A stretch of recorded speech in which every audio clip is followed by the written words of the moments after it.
There's no diagnosis in Breema bodywork, because according to the philosophy of Breema, there is no such thing as disease.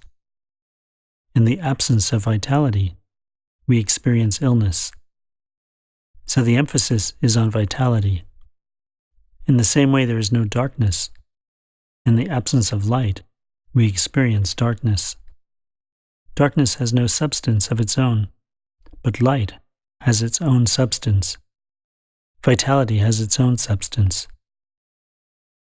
So in practicing Breema, you don't need to do anything for or to the recipient's body to make them healthy. In their actual existence, the recipient is healthy. They may not know it, but through the atmosphere of acceptance that's created, the recipient may receive a taste of their own essential vitality. Because we think we are this body, our life is fear-based. We think that because of this body we exist. Breema supports us to come to the bigger picture. Through the taste of being present, we can see we are not this body. This planet Earth is not separated from the rest of the universe. It is a school. When you come to the school of the Earth, you wear a uniform, this body. And when you are finished with this school, you leave your uniform behind. We identify with this uniform and become frightened of everything, because anything could hurt this body, but nobody can hurt you. When you see that you are not this body, you can enter a new dimension of consciousness in which you are free from identification with the body. You can see the body as a tool that you can use to fulfill your purpose. All extra belongs to the past and future. No extra means to become present. Whatever you don't need in this moment is extra.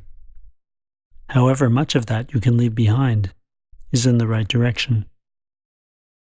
That which you can do towards being present takes you where you need to go, provided you do it. The wisdom of your life is in doing the little things you can do. When you taste your existence, you see you never before knew what you wanted in life. You wanted something, and later something else. But when you have a taste, you know you want that, to taste the reality of yourself, because that gives you a moment of freedom from your conditioning. When you are practicing Breema, the more receptive you are, the more you become like an empty cup, ready to be filled up with consciousness. You only need to let go of extra. The more you let go of self-image, the simpler you become. The direction is always from complication towards simplicity, from what you think you are to what you really are. That's why we say Breema is you yourself. You do Breema bodywork in order to move in that direction. The bodywork sequences are just stations along the way, something to help you.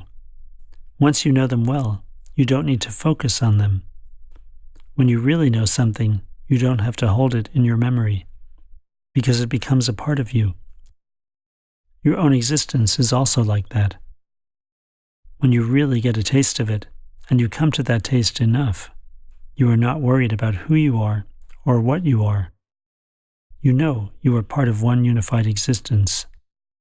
Your home is the entire cosmos, and you belong. The creative energy of the universe is not in things. It's in the relationship between them. It's not in that which can be observed and identified. For example, in the principle of firmness and gentleness, firmness is not that creative energy. Neither is gentleness. But the relationship between them is in a higher dimension. That's the creative energy, and it includes both firmness and gentleness. We practice self-Breema to come to taste. When you have taste, stay with it, and do your daily activities. Wash your face, brush your teeth, make a phone call. These become your self-Breema. If I'm identified with myself as something separate from the rest of existence when I do Breema, what is it I'm doing? If I am separate, then I must be somebody. Then I think my hand is doing Breema. If this hand is doing Breema, where is the rest of existence? How could any separated phenomenon have reality?